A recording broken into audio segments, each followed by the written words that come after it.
रात के सन्नाटे में जब चांद भी डरकर बादलों में छिप जाता है, NH-33 की वो सड़क अपनी सांसें रोक लेती है। हर कदम पर एक ऐसी हवा बहती है जो कान में फुसर फुसर कर कहती है, रुक जा, पीछे मुड़कर मत देखना, वरना वो तुझे देख लेगी। रांची से जमशेदपुर को जोड़ने वाला राष्ट्रीय राजमार्ग 33 यानी NH-33 कोई साधारण सड़क नहीं। यह झारखंड का वो खौफनाक रास्ता है जहां रातें सन्नाटे से नहीं बल्कि अनसुनी चीखों से गूंजती हैं। आकाश मेहरा, एक नौजवान पत्रकार, झारखंड की रहस्यमयी कहानियों पर एक डरावनी डॉक्यूमेंट्री बना रहा था। NH-33 का नाम सुनते ही उसकी आंखों में चमक आ गई। अगर ये रास्ता सचमुच शापित है तो लोग इसे छिपाते क्यों हैं? इस जंगल में कुछ तो दफन है, मुझे सच जानना है। एक स्थानीय गाइड ने उसे डरते हुए चेतावनी दी थी, रात में उस मोड़ से मत गुजरना जहां काली मंदिर है। वहां कोई परछाई अब भी भटकती है, दिखती नहीं, बस महसूस होती है। उसकी सांसें तुम्हारे कानों तक आएंगी। आकाश ने गाइड की बात को हल्के में लिया। उसने अपनी टीम के साथ कैमरे, ड्रोन और माइक तैयार किए और रात में NH-33 के उस कुख्यात मोड़ पर डेरा डालने का फैसला किया। रात के 2 बजे थे। जंगल में सन्नाटा इस कदर था कि पेड़ों की पत्तियां भी हिलने से डर रही थीं।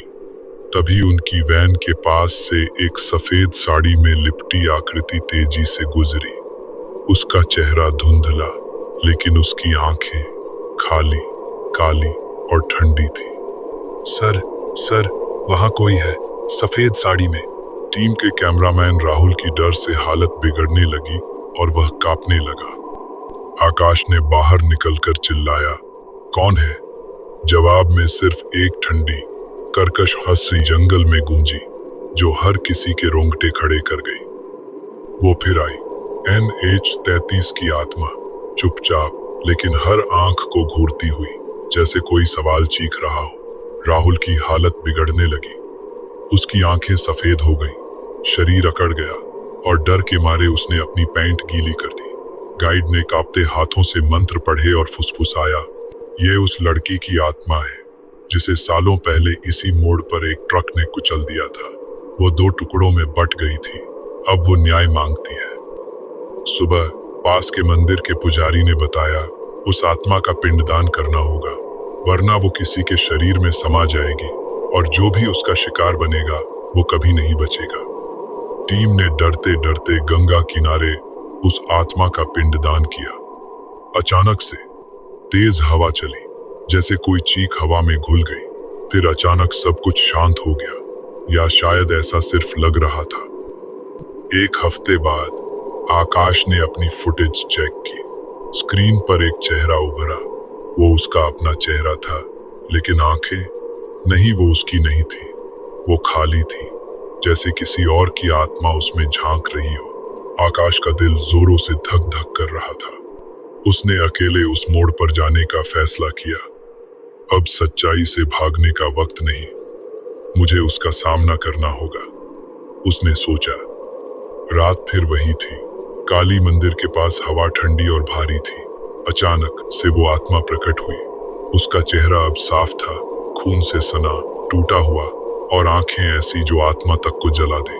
तू ही 5वां है, उसकी आवाज हवा में कांप रही थी।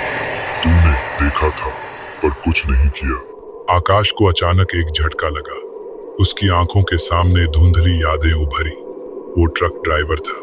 उस रात उसने उस लड़की को मरते देखा था, पर डर के मारे चुप रहा था। ये मैं कैसे हो सकता हूँ? आकाश की आवाज कांप रही थी।